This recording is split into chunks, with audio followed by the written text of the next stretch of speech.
Israel. Lalu pergilah seorang Betlehem Yehuda beserta istrinya dan kedua anaknya laki-laki ke daerah Moab untuk menetap di sana sebagai orang asing. Ceritanya agak mirip sama kita. Saya tahu di Indonesia nggak ada kelaparan, bumi makmur, loh jinawi, menanam apa saja tumbuh. Bahkan termasuk negara yang GDP-nya, growth-nya paling tinggi di dunia sekarang. Tapi kita datang ke sini untuk mencari nafkah dan bekerja dan belajar dan lain sebagainya. Dan kisah kita mirip seperti Elimelech ini, saudara. Ayat 2 kita lihat, nama orang itu adalah Elimelech, nama istrinya Naomi, dan nama kedua anaknya Mahlon dan Kilion. Semuanya orang-orang Efrata dari Betlehem Yehuda. Dan setelah sampai daerah Moab, diamlah mereka di sana. Saudara tahu cerita ini? Tahu kan? Ayat 3, kemudian matilah Elimelech suami Naomi, sehingga perempuan itu tinggal dengan kedua anaknya. Keduanya mengambil perempuan Moab, yang pertama bernama Orfa, yang kedua Ruth, dan mereka yang diam di situ kira-kira 10 tahun lamanya. Lalu mati juga keduanya.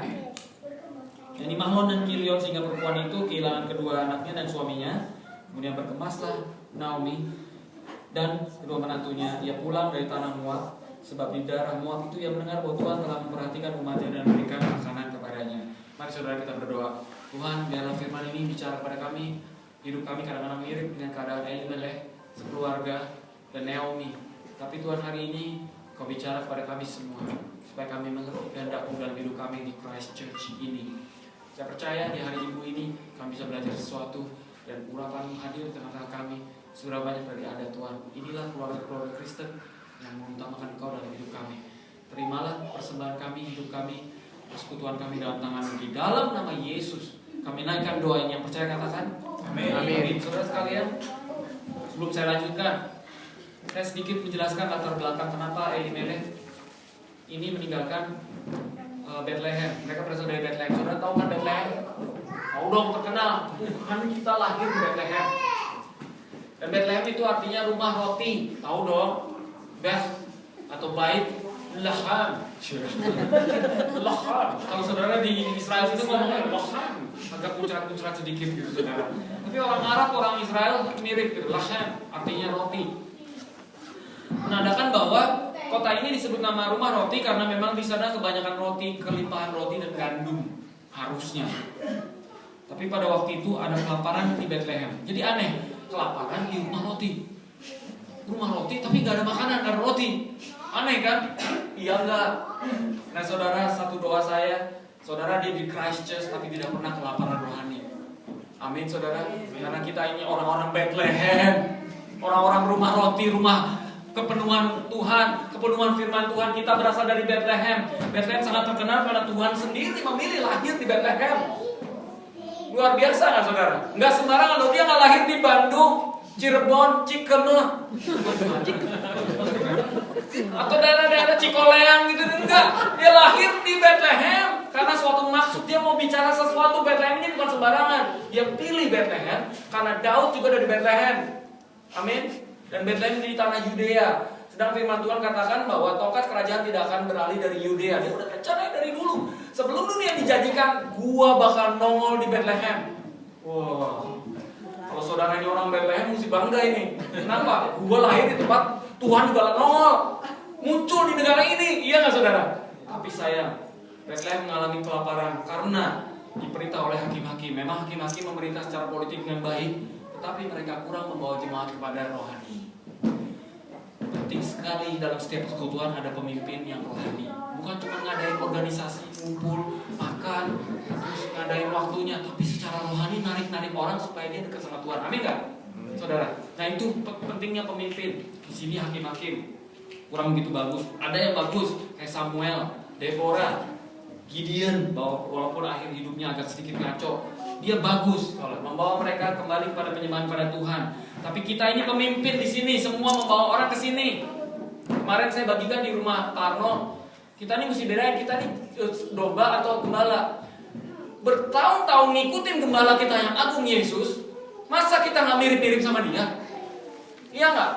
Halo, saudara sekarang misalnya ikutin Prime Minister, siapa di sini siapa namanya? John Key. Saudara 10 tahun ikut dia, lama-lama gaya ngomong saudara kayak dia. Cara saudara berpikir kayak dia. cara jabatan tangannya kayak dia, jalannya mungkin main moonwalk I don't know. Jadi kayak dia. Tapi banyak orang Kristen ikut Tuhan Yesus sudah 10-20 tahun nggak mirip-mirip sama Tuhan Yesus. Itu cilaka 10 miliar, cilaka 12. Amin gak saudara? Nah kita mengikuti Yesus sebagai gembala yang baik, kita juga mesti jadi seperti dia, gembala yang baik bawa jemaat. Nah saudara bicara soal domba, domba itu binatang yang kurang pintar. Kalau dia pintar ya gembala. Domba ini ya saudara saking bodohnya, dia kalau nyasar itu gak bisa pulang, walaupun dia bisa lihat kandangnya. Saking bodohnya domba itu udah kelihatan itu tuh mana sih masih nggak tahu ya. Nah orang Kristen juga gitu kan, di gerejanya di mana tuh, di bola church mana sih bangunin gua dong, teleponin gua ada makan apa gitu, kayak nggak tahu aja gitu kebaktiannya di sini gitu, kayaknya jauh gitu. Ya ampun, kalau saudara masih nanya begitu, saudara domba tulen. Tapi kalau saudara ini kerjanya ngajak-ngajakin orang teman gitu, gembala tulen.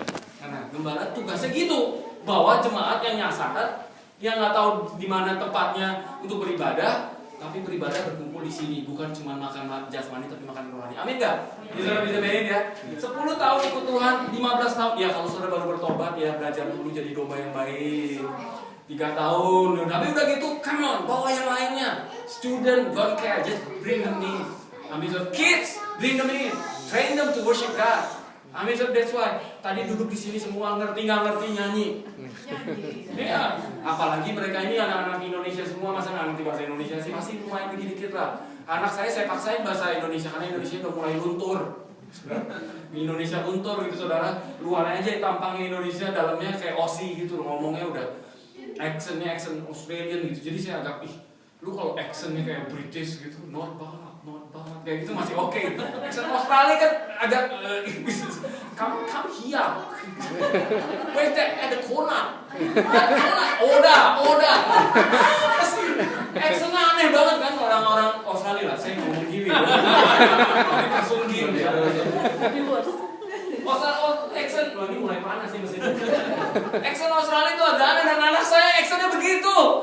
Jadi saya paksain imposing them to speak Indonesian all the time. Anak saya paksain juga kebaktian Indonesia, mulai bisa angkat tangan, menyembah Tuhan dan lain sebagainya. Kenapa? Satu-satunya yang bisa membawa mereka terus membawa budaya Indonesia cuma gereja. Dia masuk sekolah ngomong gitu. Ya, gereja ini menang. Coba lihat Korean church, Japanese church. Kita bisa jaga kalau tetap maintain your culture. In Japanese language, Korean language. Tapi kok gereja Indonesia nggak bisa?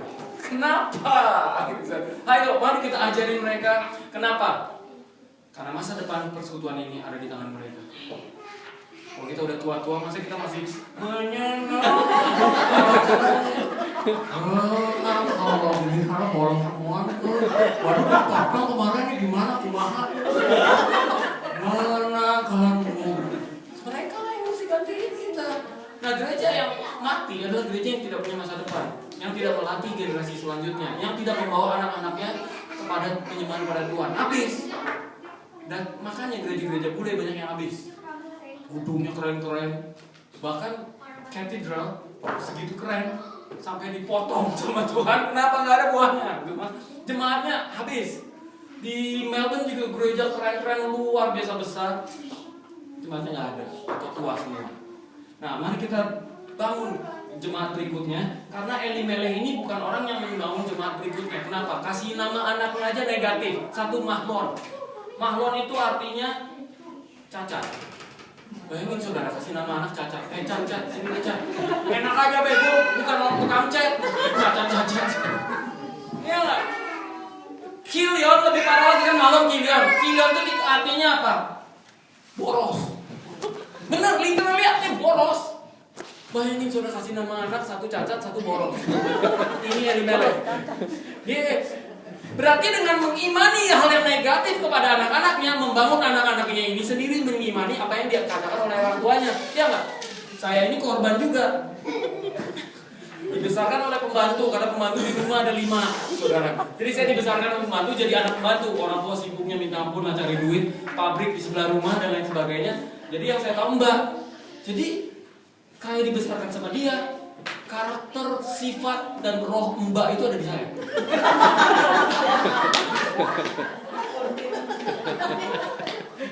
Minder gitu, nggak terlalu treasure atau value education. Nothing wrong with them, Mbak. Orang baik-baik, pembantu di rumah baik-baik semua. Tapi saya punya spirit yang kayak begitu. Ya udahlah, ini udah puas, ya udah digaji dikit, is okay gitu. Mentalitas Mbak di saya. Saya bukan orang tua. Dan saya perlu masuk sekolah kita untuk ngalamin breakthrough, dididik sama dosen-dosen semua dari Amerika, mengajarkan saya untuk percaya pada Tuhan Yesus dan lain sebagainya, baru saya berubah. Dulunya saya model-model kayak dia, sifatnya segala macam. Nah saudara, kenapa? Karena hal yang negatif itu gampang sekali dipelajari anak cucu kita, tapi hal yang positif perlu dididik dengan disiplin yang baik dan penuh kasih. Amin saudara. Jadi anak-anak tuh jangan kita pandang secara negatif. Ini kok kurang aktif ya anak gua nih. Lu kok jalannya pelan banget sih? Kok goblok ya? Cut it. Stop it. Speak something positive to kids. Amin. Walaupun dia agak pelan dikit, bagus nih anak gua nih, pinter ya gitu. Jadi pinter beneran. Kenapa? Apa yang kau imani terjadilah seperti apa yang kau. Amin gak saudara? Bicara iman, katakan yang baik, anak-anak ini penerus dari kebaktian kita. Nanti yang khotbah di sini mereka, yang pimpin pujian mereka, yang pimpin Sunday school cucu-cucu kita, mereka lah. Iya nggak saudara? No, we build up something. Iya. Amin. Kiam. Kita membangun masa depan kota ini. By the way, kota ini masa depannya di tangan saudara. Saya percaya itu nggak saudara? Karena banyak sekali orang meninggalkan Tuhan di sini, sekalipun kota ini dikasih nama Christ Church, tapi ada banyak church empty, just like Melbourne. Jadi kota ini ada di tangan kita yang percaya terhadap Tuhan, yang lebih relation oriented person, people, kita orang Asia. Mari saya bangun kota ini, dan jangan dengan secara negatif memperlakukan keturunan atau masa depan daripada bangsa kita. Keturunan kita, bangsa kita. Nah saudara, yang selanjutnya saudara perlu saudara ingat adalah bahwa mereka ini meninggalkan Bethlehem, rumah roti, seperti meninggalkan hadirat Tuhan. Karena zaman dahulu hadirat Tuhan itu dikaitkan dengan Yerusalem. Oke, kalau memperingati Paskah atau hari-hari raya Israel, mereka mesti pergi ke Yerusalem. Tapi mereka bukannya merasa terdorong untuk mencari Tuhan, malah mereka meninggalkan Tuhan, meninggalkan Bethlehem, rumah roti. Malah mereka mencari kepuasan di tempat lain. Malah mereka orang Moab, silakan duduk Bu. Moab itu tidak menyembah Tuhan. Orang Moab menyembah dewa namanya Chemosh. Mungkin dari situ diambil kata kemoterapi. Chemosh, saudara.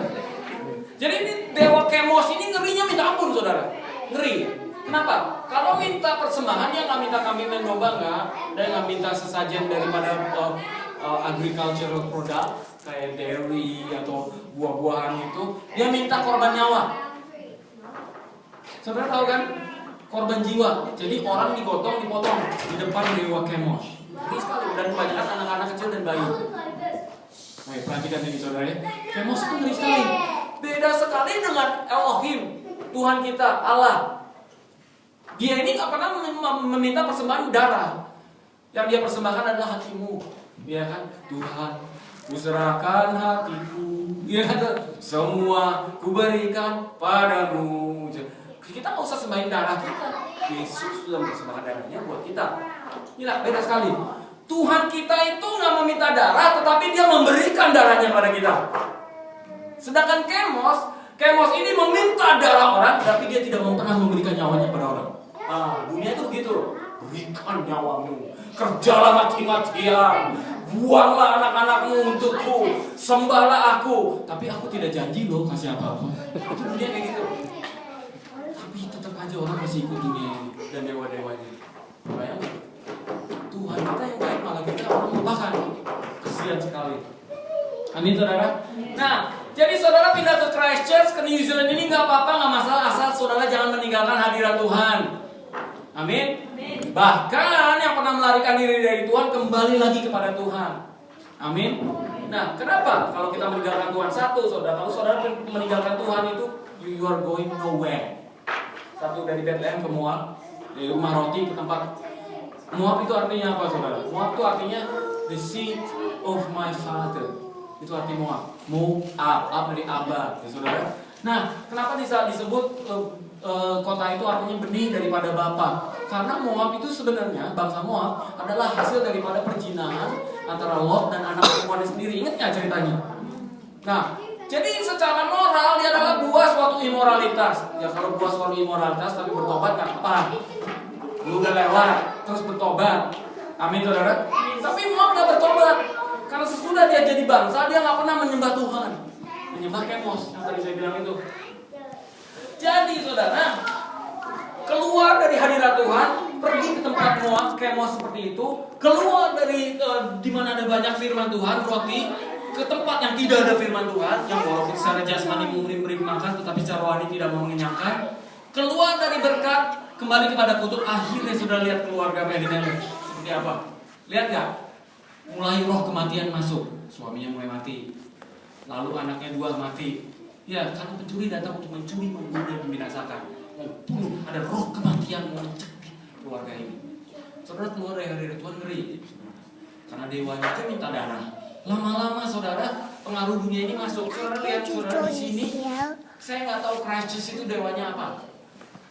Karena saya tahu namanya aja Christ Church, tapi Tuhannya not necessarily Christ.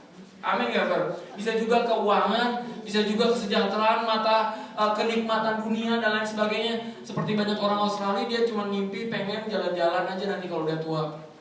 Beli caravan, lalu jalan keliling Australia dari satu kota ke kota yang lain gitu aja muter. Saya pikir, lu hidup kayak gitu bosen banget, pindah hidup di atas roda.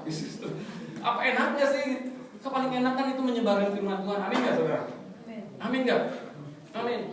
Saya nggak tahu dewa dari bangsa ini apa, tapi yang jelas saudara, kalau saudara ikut dewa-dewa orang lain, dewa dunia ini, maka roh kematian mulai masuk dalam hidup kita. Saudara mulai sakit, mulai mati, anak juga mati, habis semua. Bahkan dikatakan sama Naomi, aku datang dengan tangan penuh, tapi pulang dengan tangan kosong. Habis semua, anak habis, suami mati, harta habis, semua habis. Nah saudara, kadang-kadang Tuhan menaruh kita dalam situasi seperti itu. Bukan Tuhan yang naruh, kita membuka sendiri celah sehingga iblis menghancurkan kita seperti itu. Nah, puji Tuhan hari ini kita akan belajar sedikit saudara dari Ibu Naomi.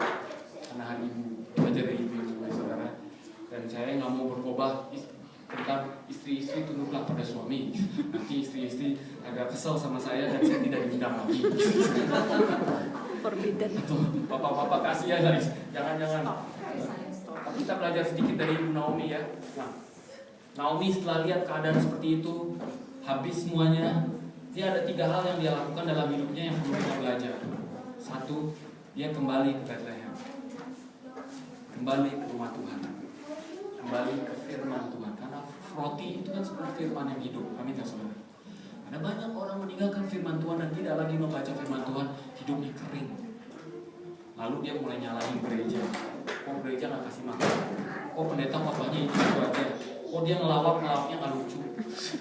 Kok dia kayaknya makin lama makin tua lupa dan lain sebagainya. Kok dia lupa nama saya ya? Banyak kali alasan. Lalu gara-gara itu saya kering dan lain sebagainya. Nah saudara, banyak orang menyalahkan gereja, menyalahkan hamba Tuhan, menyalahkan keadaannya, menyalahkan ini dan itu, menyalahkan pemerintah bahkan sekalian seperti itu. Tapi tidak pernah kembali ke firman Tuhan. Hari ini saya mau menantang, mari kita kayak Naomi kembali lagi kepada firman Tuhan. Baca ini setiap hari. Kalau saudara tidak ngerti, pakai buku Our Daily Bread itu setiap hari bisa dibaca. Itu boleh baca. Tapi kembali ke sini karena hidup saudara tanpa ini kering. Lalu lapar dan saudara cari-cari ke tempat lain. Pendeta juga nggak masuk, juga masuk hitungan. Sebab banyak pendeta dia kok membaca firman untuk dikhotbahkan, tapi bukan untuk dirinya sendiri. Wah itu parah loh saudara. Dia begini, ini cocok untuk ibu ini. Ini begini, apa jangan pelit, cocok untuk bapak itu. Ini apa mesti menyembah Tuhan dan berucap syukur cocok untuk itu, sus itu, gitu, bro itu dan lain sebagainya. Tapi dia lupa untuk menaruh untuk hidupnya sendiri, sehingga banyak hidup hamba Tuhan kering. Nah dia pakai itu untuk profesionalismenya dia saja. Ngeri nggak saudara? Dia hamba Tuhan kering.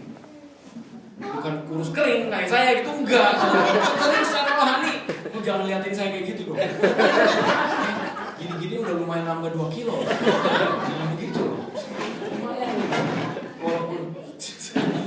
Nah, saudara sekalian, bukan kurus kering, maksudnya kering secara rohani. Banyak sekali. Nah, orang kalau udah kering rohani ya saudara, persekutuan itu khotbahnya biasa-biasa aja. Pendeta itu kayaknya ngomong itu-itu aja. Dan saudara, pendeta ini ya saudara, bayangin kalau khotbah ini musik khotbah sesuai dengan keadaan rohani yang berbeda-beda. Sebab ada yang baru jadi Kristen, ada yang udah lama jadi Kristen, ada yang ngerti firman Tuhan, ada yang gak pernah baca Alkitab. Dia mesti kasih firman yang general. Ibaratnya gini saudara, saudara pergi ke kolam renang, ada kolam yang dalam, ada kolam yang cetek, ada kolam anak kecil. Masa saudara berenang kolam anak kecil? Yang segini airnya, ciplak. Ih seru ya, mana bebek-bebekannya? Pakai bebekan ngekok. Lucunya minta ampun lah saudara, itu bukan buat saudara, itu buat anak-anak. Iya nggak? Demikian juga pendeta ini harus mengayomi untuk semua jenis orang. Jadi firmannya nggak bisa yang terlalu dalam lah, atau terlalu theological lah, atau terlalu doktrinal lah. Dia harus general, mau nggak mau gitu. Saudara gali sendiri siang dan malam dengan merenungkan firman Tuhan sendiri. Amin saudara. Dengan membacanya, lalu merenungkannya tiap hari. Tapi bacanya jangan kayak baca kitab primbon. Tahu nggak kitab primbon? Buka. Wah hari ini ya. Begitulah. Ada kalanya waktu kita muda secara Kristen begitu adalah. Saudara ingin kawin lagi padahal sudah punya istri. Cok gitu. Apa yang hendak kau lakukan, lakukanlah. Kawin lagi. Atau lalu Yudas menggantung diri. Tuh, saudara gantung diri. Nggak bisa begitulah saudara. Ada tempat peristiwa di mana orang diberkati dengan cara begitu, tapi itu limited. Out of 1,000 cases. Jarang. Di Tuhan Yesus bisa kerja dengan gitu, tapi jangan dibiasain. Baca, kan ditulis berbahagialah orang yang merenungkan hukumnya siang dan malam. Iya lah, dia seperti pohon yang ditanam di tepi air, ladang air, berbuah pada musimnya, ada buahnya, nggak pernah kering. Dia selalu segar, selalu dapat lagi, dan dia punya motivasi untuk hidup. Dia nggak pernah lemes. Dia selalu cari Tuhan. Nah, puji Tuhannya Naomi ini kembali ke Bethlehem, kembali ke rumah roti, kembali lagi ke firman. Kalau Tukul kan kembali ke laptop, pernah nongol nggak Tukul? Kembali ke laptop, padahal laptopnya nggak ada apa-apa, mungkin nggak dinyalain. Kembali ke laptop mati gitu. Kita kembali ke firman tuh. Halo? Tuhan. Kembali ke firman Tuhan. Semuanya kembali ke firman. Ada pendeta ngaco, kembali ke firman Tuhan. Cek. Ada sister ini, brother itu ngaco-ngaco, kembali ke firman Tuhan. Ceknya. Amin, saudara. Kasih dia firman.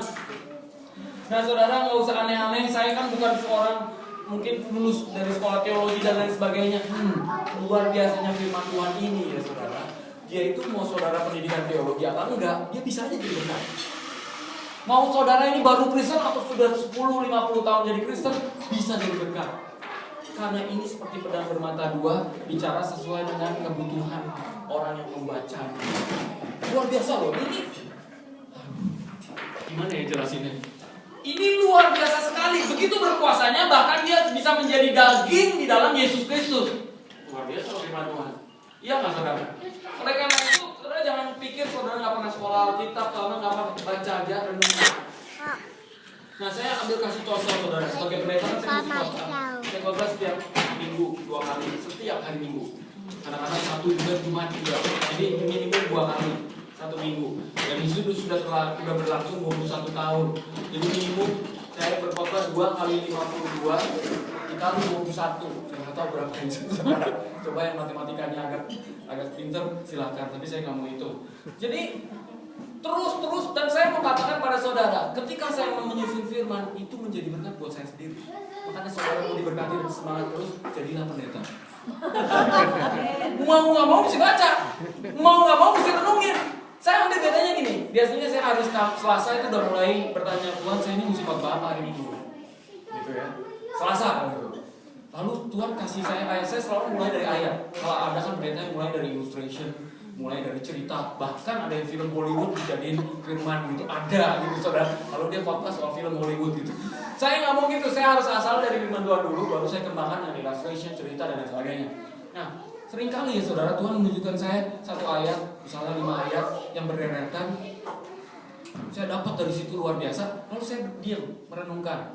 Saya parkir firman itu di dalam tempat parkir jiwa saya diamin 2 hari. Sebelum tidur saya ingat lagi dan saya coba hafal. Besoknya pagi, setelah 2 hari saudara, firman ini bisa kayak ada berbuah gitu di dalam hati saya. Yang ini artinya gini, yang gini begini, yang gini aplikasinya gini. Di dalam sini loh, itu selalu 2 hari minimum. Nah, saya nggak bikin satu peraturan magic buat saudara, enggak saudara. Tapi ternyata firman ini kalau ditaruh di alam bawah sadar kita, dia tuh berbuah. Jadi di dalam tidur dia berbuah, saudara. Dia berkembang sambil kita pikirkan. Itu yang disebut merenungkan siang dan malam. Makanya kita didorong untuk menjadi binatang pemamah biak, seperti lembu atau seperti domba. Tahu nggak saudara, lembu kalau memamah itu perutnya ada banyak. Tahu nggak? Masuk perut nomor 1, dia keluarin lagi. Makanya dia kan kalau duduk di padang rumput dia suka tiba-tiba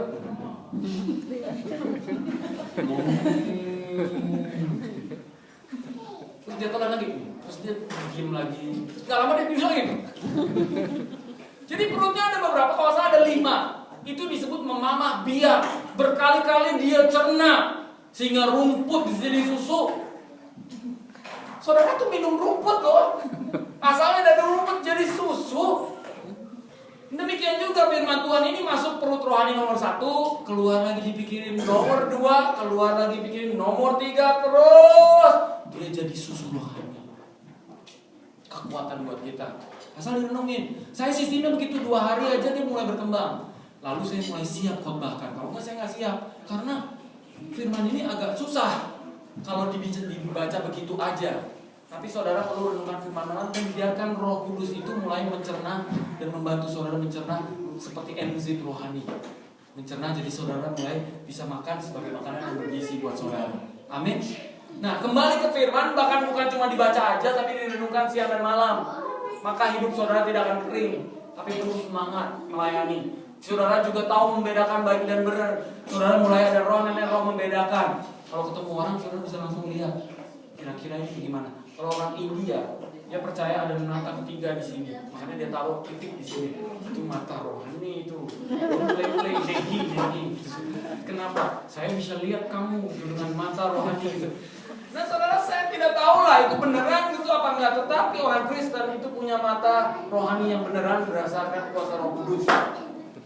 Saudara bisa membedakan roh karena rohani Roh Kudus itu dalam saudara. Kalau saudara mau bikin bisnis, saudara bisa lihat ini gimana nih Tuhan. Cocok nggak orang ini menjadi bisnis partner saya? Kalau tentu kayaknya Tuhan rasa nggak seret itu benar. Siapa dia penipu ulung yang sudah jadi buron dan lain sebagainya. Saudara bisa ada namanya roh membedakan karena Roh Kudus itu saudara dan karena firman yang berkembang dalam hidup saudara. Amin saudara. Jadi saya nggak tahu saudara kering apa saudara semangat di dalam Tuhan. Semangat, ya terus baca firman Tuhan terus dan jangan biarkan terus menjadi kering karena Ruth pulang.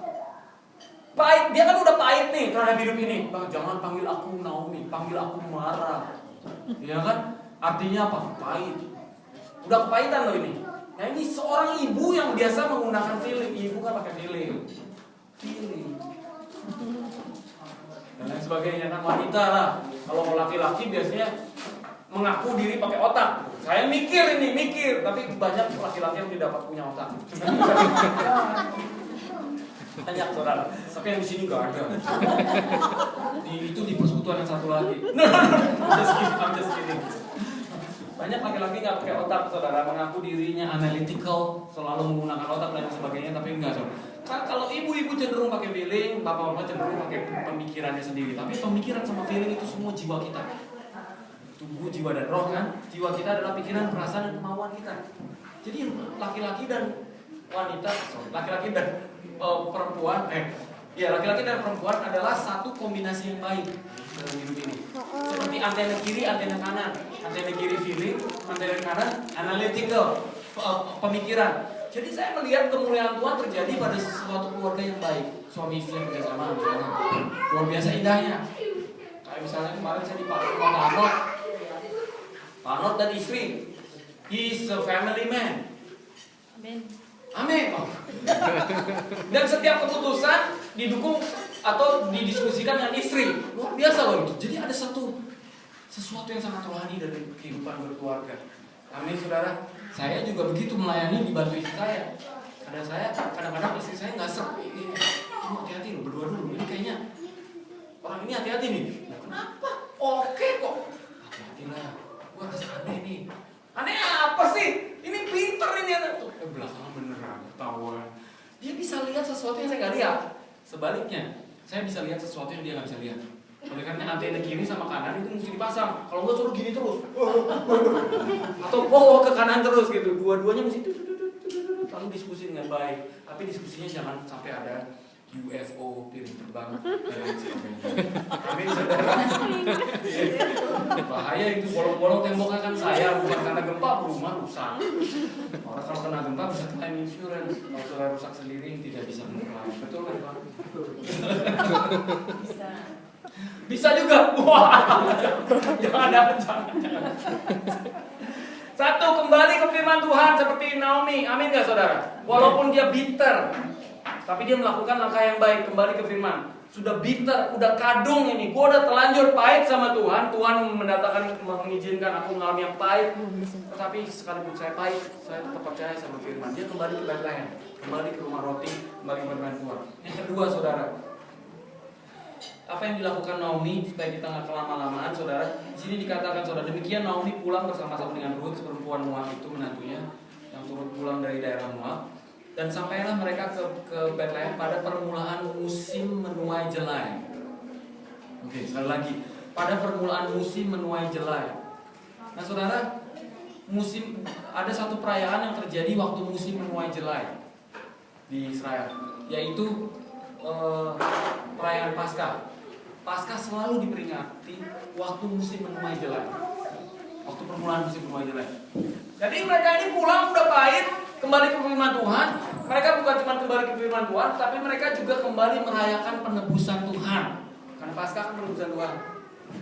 Halo? Paskah penebusan Tuhan. Amin ya saudara? Paskah Easter. Kok mereka lihat saya? Paskah itu adalah perayaan penebusan Tuhan di dalam hidup kita. Jadi sekalipun berpahit, dia tetap merayakan penebusan Tuhan atas hidup dia. Kadang-kadang kita mau menyembah Tuhan, aduh di rumah gue cucian banyak, gue belum masak ayam, udah dikeluarin bisa basi, segala macam. Pikirannya banyak kan itu saudara. Tetapi saya ada di rumah Tuhan, saya mau memuji Tuhan dan merayakan penebusan dia dalam hidup saya. Singkirkan semua masalah hidup saudara, kepahitan saudara, hal-hal yang tidak baik yang saudara alami, hal-hal yang negatif. Lalu saudara mulai merenungkan penebusan dia dalam hidup kita, menerapkan, karena bilur-bilurnya aku sudah sembuh, karena dia mencurahkan darahnya aku diampuni, karena kayu salib segala kutuk hilang dari hidupku. Sudah klaim, merayakan itu mengklaim. Kok bisnis gue parah nih beberapa bulan terakhir, tetapi Tuhan sudah mati buat bisnis saya, dalam nama Yesus saya klaim. Itu saudara. Amin. Nah, ini belajar dari Naomi ini saudara, walaupun dia pahit begitu, tapi dia melangkah dengan iman. Kalau orang lagi pahit gitu, memuji Tuhan juga susah loh. Begitu menyenangkanmu, angkat tangan jangan deh, lagi nggak enak hati. Angkat tangan jangan deh, nyanyi jangan deh. Kan paling enak kalau lagi sebel itu gimana saudara? Yang lain lagi menyenangkanmu gitu. Ya semua tuh tahu gue lagi ada problem nih. Semua nanti nanyain Sus, kenapa sih Sus? Ada masalah ya? Sus share sama kita, nanti kita bawain mie goreng. Orang kan paling enak begitu. Tapi dia walaupun lagi pahit, dia melangkah dengan iman dan merayakan penebusan Tuhan. Itu susah loh. Tetap perlu iman untuk lakukan itu. Amin gak saudara? Artinya apa? Nggak mengikuti perasaan hati, tapi mengikuti melakukan apa yang benar harus dilakukan. Mulai terapkan. Pusing kepalaku ditebus oleh Yesus, sakit punggungku oleh darah Yesus aku sudah sembuh. Kemarin gua nggak boleh lagi olahraga berat, tidak, di dalam nama Yesus kutuk sudah hilang dari hidupku dan suamiku misalnya digondol sama kuntilanak,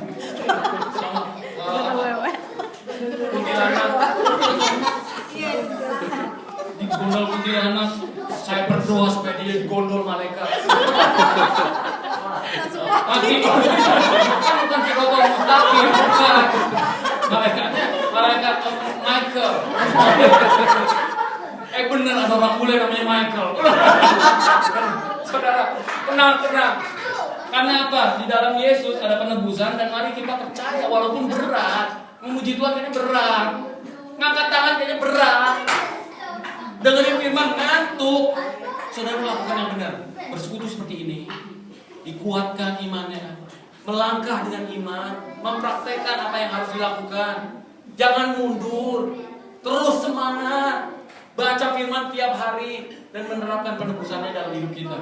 Ayo, terapin loh. Kenapa saudara? Karena saya ini, di keluarga saya banyak yang kanker. Kakak perempuan saya sakit kanker. Kemoterapi udah sampai sekarang udah lumayan sudah keadaan baik. Kakek saya sendiri sakit jantung dan mati di bus. Terus nenek saya sakit kanker sampai perutnya besar. Kakek saya yang dari mama saya kanker juga. Jadi di dalam secara keturunan ada kanker di dalam benih-benih yang dilahirkan oleh kakek nenek saya. Oke. Selain itu, kakek saya dan bapaknya kakek saya dan bapaknya mereka itu gila perempuan. Maksudnya gila perempuan itu bukan womanizer, itu kata yang tepat. Jadi istrinya banyak, anaknya berceceran di mana-mana gitu saudara. Istilah kasarnya begitu saudara. Jadi ada beberapa hal yang di dalam dunia roh yang menumpuk keturunan di dalam keluarga kita yang terjadi di masa lalu. Oke, saya takut kanker, takut sakit jantung, saya takut juga jatuh dalam dosa soal perempuan dan lain sebagainya walaupun belum pernah itu saudara. Nah, oleh karena itu saya menerapkan di dalam nama Yesus segala kutuk keturunan saya patahkan, saya tidak lagi berkuasa atas diri saya. Sakit kanker, no, this is no cancer zone, under the grace of God. Amin saudara, klaim itu tiap kali. Sehingga saya nggak kena kanker, nggak kena sakit jantung, nggak kena sakit ini, sakit itu, seger. Walaupun saya ini lebih tua dari Pak Arnold, saudara, tapi saya masih kelihatan muda kan. Kamu jadi isi potong dulu. Saya ini lebih tua dari Pak Arnold, jauh lebih tua. Saya juga lebih tua dari, mungkin dari Anda semua, mungkin saya paling tua. Jadi mau dibilang muda gitu loh. Dibilang muda. Aku. Tapi saya semangat sekali. Kadang-kadang baju dengan seperti anak muda, karena jemaat di City kebanyakan anak muda. Jemaat di Sabrok lebih tua dari saya. Jadi saya tuh in the middle, Malcolm in the middle. Jadi kalau saya ke gereja bawa 2 baju. Kalau yang bagian yang untuk orang tua saya cuma bajunya rapi. Sisirnya juga jangan berdiri-berdiri, rambutnya gitu saudara rapi, terus ngomongnya juga saudara-saudara sekalian. Itu udah selesai kebaktian, buka baju ganti yang anak muda, mesti ikutin gitu keadaan dimana kita menghadapi mereka. Saya semangat gitu, mau ketua boleh, mau ke muda boleh, anak kecil boleh, siapa aja. Karena saya mau dipakai Tuhan dengan apapun juga yang bisa dilakukan. Amin gak saudara? Nah jadi saya mengklaim Tuhan supaya sehat, saya kuat, saya bisa terbang ke sini dan ke sana memberitakan Injil, supaya saya bisa ngomong lancar, gak kena Alzheimer dan lain sebagainya. Saya klaim itu. Karena lebih baik saya lancar berbicara daripada Tuhan. Gak mau lagi. Gak bertuhan. Gak ngomong. Saya klaim itu. Amin gak saudara? Demikian juga dalam hidup saudara, klaim kehidupan saudara ini bebas kanker, bebas dari penyakit, klaim terapkan. Karena Tuhan Yesus sudah sampai mati di kayu salib, wasted dong kalau nggak diklaim. Istilahnya kesembuhan sudah dikasih, kepenuhan, kedamaian jiwa sudah dikasih, kesehatan sudah dikasih, klaim dong. Banyak dari kita mengklaimnya dengan cara apa saudara? Aman, gua ada Medibank private. Aman, gue tiap hari lari pagi 10 kilo. Aman, gue ke kantor naik sepeda. Aman, tenang. Yes, of course, saudara bisa menjaga diri saudara dengan olahraga bagus. Tetapi kalau saudara mengandalkan olahraga di atas Tuhan, itu something wrong. Saudara mengandalkan Tuhan dan berolahraga juga. Saya juga berolahraga sepeda loh. Sekalipun sepeda saya tidak bergerak di tempat. Karena saya malas keluar, dingin. Saya pakai olahraga yang di rumah. Saya olahraga juga, tapi saya tidak, bukan karena ini saya sehat. Ini membantu. Tuhan yang bikin saya sehat. Tuhan yang bikin saya bebas kanker. Tuhan yang bikin sistem saya lancar dan lain sebagainya. Dan jemaat berdoakan juga. dan istri saya nomor 1, pendukung doa saya nomor 1. Amin. Saya demikian, jadi saya cinta istri dan istri cinta saya, karena saya juga nggak penyakitan. Karena kan repot ya, Ben mau kemana Ben? Mesti didorong dan sebagainya. No, kita mau sehat. Amin ya saudara. Itu yang pertama dilakukan Naomi tadi, kembali ke Bethlehem, kembali ke firman Tuhan, kembali ke rumah roti, kembali ke persekutuan rumah di mana firman diberitakan. Yang kedua adalah dia mengklaim dan menerapkan dan merayakan penebusan Tuhan dalam hidupnya. Saudara lakukan itu tiap hari, saudara akan menjadi orang yang lebih baik. Rayakan penebusan Yesus dalam segala aspek hidupmu. Segalanya loh. Anak, soal anak. Saya ambil contoh, anak saya itu dulu didiagnos sebagai autistik. Anak saya umur 5 ngomong ngaco. Jadi dokter anak bilang ini autistik. Lalu dites lagi oleh speech pathologist, dia bilang yes, your son itu autistik. Lalu saya konsultasi dengan istri saya, kan istri saya bilang no, our kids no autistic. I believe that, honey. Yes, let's pray. Dan kita berdoa. 3 bulan sesudah berdoa, dia ngomong lancar. 1 tahun sesudah berdoa, dia pintar luar biasa. Kalau main musik, saudara, di kelas ada pelajaran musik. Orang ngabisin buku musik setahun, anak saya 3 minggu selesai. Dia minta buku lagi. Cepat sekali, saudara. Dan dia very very smart. Sekarang udah kelas 7, very very smart, saudara. Dan saya bangga. Saya nggak percaya sama kutukan dokter. Saya percaya pada Yesus yang sudah menebus anak saya. Mungkin kalau saya percaya sama dokter, dia sampai sekarang masih autistik. Atau Asperger's or hamburger or whatever.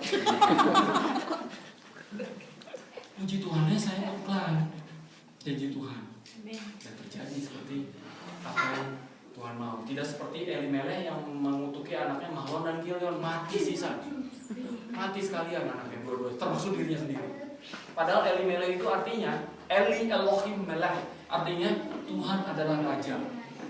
Dia pikir mentang-mentang namanya Kristen, kemana aja gua pergi, berkat Tuhan ada padaku. Orang yang Kristen kan gitu, Petrus, Yohanes, Yakobus, Timotius, ya kan, orang Chinese, orang Batak, orang Toraja itu Kristen dari lahir. Iyalah saudara. Pikirnya, ya penting nama gua Kristen, kemana juga gua pergi, Tuhan berkati. Siapa bilang? Elimelech, namanya nama Kristen. Tapi hidupnya beda sekali. Cuma nama doang, ya kan? Bukan Kristen KTP, saudara. Kristen nama doang. Kristen KTP di KTP kan? Ini Kristen nama doang.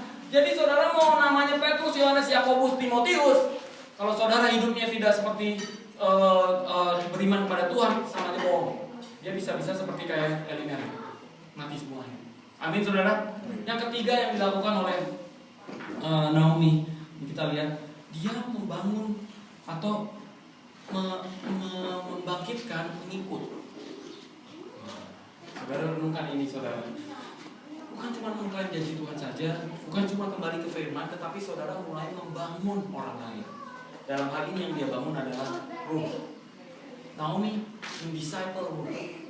Nah, Ruth ini dikasih nasihat berkali-kali loh. Saya ambil 3 aja nih, karena banyak sekali. Yang satu dia bilang behave.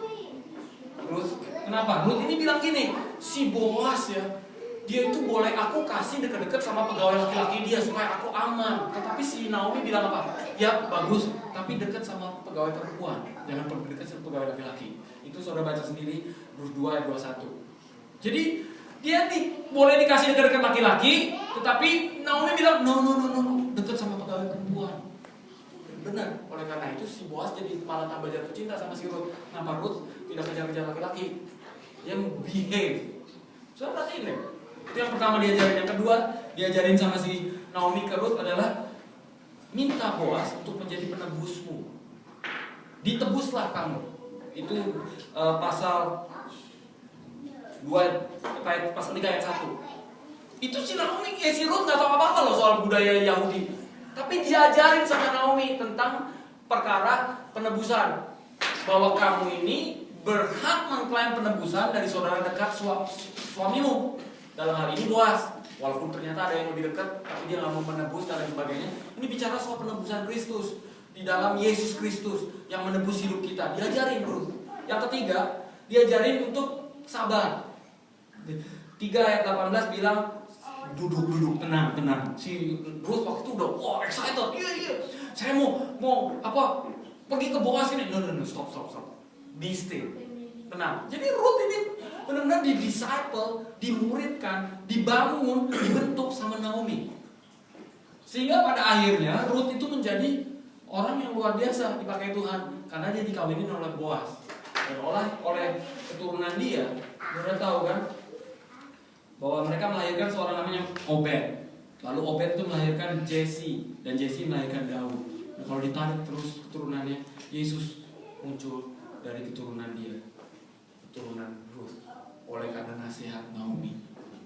Luar biasa ya saudara. Nah, jadi kalau saudara ini sudah kepahitan, saudara kering, saudara cari di luar ini dan itu, bukannya cari firman dan lain sebagainya. Nah saudara, matilah saudara, hidupnya gak kemana-mana. Tapi kalau saudara kembali ke firman Tuhan, saudara mulai saudara menerapkan penebusan Yesus dalam hidup saudara, dan saudara mulai membangun disciple. Saya percaya Tuhan akan pakai saudara luar biasa di kota ini. Disciple itu bisa bicara soal anak kita. Membangun anak kita lumayan susah loh. Disiplin anak susah loh. Saya tahu sekali karena anak saya dua. Satu laki-laki udah gede, satu lagi perempuan. Kalau dia ngajarin yang gede, yang kecil ribut berisik. Ngajarin yang kecil, yang gede komplain. Karena jaraknya jauh, 7 tahun pada 8 tahun gitu saudara. Jadi agak susah, dan kayaknya untuk mendidik anak saya lebih baik dititipin aja kan. Anak saya dua-duanya saya paksain masuk sekolah Kristen. Terus sekolah Kristen ini mahal kalau di sana. 1 bulan $600, kalau 2 anak 1.200. Dalam waktu 12 tahun saudara bisa beli rumah. Jadi terpikir saya beli rumah, apakah taruh anak saya di sekolah Kristen? Kalau saudara diadamkan pemilihan itu, manakah yang kau pilih? Sekolah Kristen dong ya, biarpun mahal. Kalau public school gratis, nggak bayar. Sekolah Catholic school juga murah. Tapi saya paksain, walaupun saya bukan orang yang kaya gimana, paksain sekolah Kristen. Saya sekolah Kristen, isinya sekolah Kristen. Kenapa kok anak saya mesti public school? Nah saudara, mungkin kalau taruh di public school boleh, tapi di rumah gencar mendidik anak saudara di dalam firman. Harus. Kalau enggak, mereka jadi orang ateis. Karena kebanyakan environment di sekolah publik itu very leftist. Don't believe in God. They hate Christianity. Jadi saudara harus lebih kuat pengaruhnya. Nggak salah saudara taruh public school, nggak salah, tapi saudara harus bekerja lebih kuat. Kalau saya sibuknya minta ampun, istri saya juga jangan harap. Jadi saya taruh di public school, di Christian school, di rumah juga diajari berdoa. Anak saya paling kecil senang sekali berdoa. Ini bicara soal discipling anak, harus. Dia bisa berdoa sekarang dan berdoanya luar biasa. God, I pray for dad, his dad, Australian dad, that is going to New Zealand. God, pray so he will be present. Lucu-lucu lah, tapi pray. God, protect him so he will not die. Ngomongnya lucu-lucu gitu deh gitu. Tapi dia udah tahu berdoa. Terus kemarin waktu sebelum berangkat ke sini, anak saya itu homework bagnya hilang. Dia udah cari-cari kemana-mana. Terus, Dad, I lost my homework bag. How? Please write in my diary and explain to my teacher that I've lost it. So I wasn't able to do my homework. Dia bilang begitu. Lalu saya tulis di diary. Terus, kok lu gak berdoa sih? Oh iya, pendeta. Terus saya berdoa, Tuhan, di mana ini saya mesti apa nih? Udah diobrak-abrik satu rumah nggak ketemu gitu. Tuhan, kamu pergi ke meja yang di depan dekat ruang tamu. Di bawah itu keselip, ketutupan sama tas. Saya udah periksa berkali-kali, nggak mungkin. You go there, you check. Udah, saya pergi ke situ. Saya taruh ke bawah, saya buka. Tahu tuh beneran di situ. Lalu saya bilang, boy, boy, this is your bag. Whoa! How did you do that? Belum panik gitu. Kok tiba-tiba tasnya ketemu? That's why. Next time you lose something, you pray. Sebab Daddy berdoa, lalu Tuhan bilang ada di situ dan I got it. Terus dia begini loh saudara, dia taruh ini, terus dia berlutut, thank you Jesus, thank you God. Jadi saya ngajarin dia next time you lose anything, you pray. Karena lu cari-cari setengah mati, Sengaja mata dibutakan, padahal kalau berdoa Tuhan kasih tahu di mana tempatnya. Simple, something simple. Tapi saya mau menghadirkan Tuhan dalam hidup dia se-early mungkin. Jadi dia tumbuh besar menjadi anak yang percaya pada Tuhan. Karena saya berdoa, anak saya juga kalau bisa melayani Tuhan juga, cucu saya juga, bahkan keturunan sampai ke 100 jadi hamba Tuhan semua. Amin saudara. Nah itu yang dilakukan oleh Naomi. Dan sekarang hari Ibu, mari kita contoh hidup Naomi ini dalam hidup kita. Banyak yang bisa dilakukan. Lalu akhirnya dia menjadi blessed mother. Karena ayat 17 bisa also the neighbor women gave him a name, saying there is a son born to Naomi. Actually anak ini gak lahir sama Naomi loh. Tapi all the neighbors bilang bahwa there is a son born to Naomi. Ada anak dilahirkan sama semua, gak peduli apa, pokoknya ini anaknya Naomi deh. Iya gak saudara? Karena apa? Karena Naomi yang diberkati, walaupun hidupnya penuh dengan kepahitan at the end of the day. Angin. Tapi belum sampai ada getaran, I don't think it's an earthquake. It wasn't. So, thank you God. Lalu dia punya, si Rus punya nama, anak dikasih nama Obed, ya kan? Dia adalah father of Jesse and the father of David. Nah saudara, yang kasih nama Obed itu tetangganya semua. Bukan dia, bukan suaminya, tetangga. Bayangin saudara punya anak, lalu tetangga kasih nama, aneh kan? Aneh kan? Nah, jadi dia ada di dalam suatu lingkungan yang diberkati, lingkungan yang very encouraging. Ini bicara soal gereja Tuhan, persekutuan, memberkati, bahkan mengasih nama berkat buat orang lain, menolong, menopang dan lain sebagainya. Jadi apa yang saudara lakukan di sini, teruskanlah perjuangan kita. Karena apa yang saudara lakukan ini akan memberikan impact kepada future, masa depan kota ini. Walaupun kayaknya kecil, persekutuan di Melbourne dimulai dengan 4 orang student. Orang pikir ini apa-apaan, gereja Indonesia udah 30. Ini orang bikin persekutuan sendiri ngapain gitu. Cuma 4 orang lagi diketawain habis-habisan. Kita mulai di apartemen saya di rumah. Kebaktian setiap hari Minggu di rumah saya. Jam 1, jadi sekaligus makan siang. Jadi istri saya yang masak saudara. Terus begitu sekarang sudah berkembang kemana-mana dan sudah memiliki jemaat yang lumayan dari 4 orang. Jadi apa yang saudara lakukan di sini, teruskan lakukan ini, teruskan bangkitkan banyak jemaat yang lain, orang-orang yang masih terhilang dan tidak terputus kemungkinan bahwa saudara akan memberkati bangsa lain, khususnya orang-orang non-Indonesia. Amin nggak saudara? Kalau misalnya komunitas Indonesia kecil nggak apa-apa, non-Indonesian, Vietnamese, Malaysian, or Korean, or Malaysian, Singaporean, ya Allah, banyak sekali. That's the way. Amin. Kita pejamkan mata. Tuhan, siang ini kami belajar sesuatu. Besok adalah hari Ibu. Berkati saya berdoa khusus untuk para ibu di sini. Dan kalau Tuhan, perjuangan sebagai ibu enggak gampang. Sini tidak ada pembantu, semua harus kerjain sendiri. Tapi ada Tuhan Yesus dan Roh Kudus membantu kami. Bapak berkatilah setiap ibu-ibu yang di sini di dalam nama Yesus. Biarlah ibu-ibu yang ada di sini menjadi ibu-ibu yang diberkati luar biasa. Ibu-ibu yang akan menjadi suatu ibu yang menghasilkan bangsa-bangsa. Ibu-ibu yang akan membawakan keselamatan kepada banyak generasi selanjutnya. Ibu-ibu yang dianugerahi dengan berkat yang bahkan mengalahkan kepahitan dalam hidup mereka, mendatangkan penebusan Yesus dalam hidup mereka. Ibu-ibu yang berbahagia, ibu-ibu yang penuh dengan urapan Tuhan, ibu-ibu yang setia, ibu-ibu yang positif, ibu-ibu yang dibangkitkan oleh Tuhan, ibu-ibu yang menjadi mentor buat orang-orang lain, ibu-ibu yang dipakai luar biasa untuk menopang suami-suami mereka, ibu-ibu yang luar biasa. Dan hari Ibu besok, biarlah Engkau berpuasa atas kami semua dan memberkati para ibu-ibu ini. Terima kasih Tuhan. Saya juga berdoa untuk jemaat di sini. Berkati semua orang yang setia, para pemimpin, para aktivis, semua Kau berkati dan Kau urapi di dalam nama Yesus. Saya berdoa kiranya kalau ada roh-roh yang jahat yang berusaha menghancurkan persekutuan ini, dalam nama Yesus saya patahkan kuasanya, saya tolak pergi ke kuasa-kuasa iblis, pencuri di dalam nama Yesus.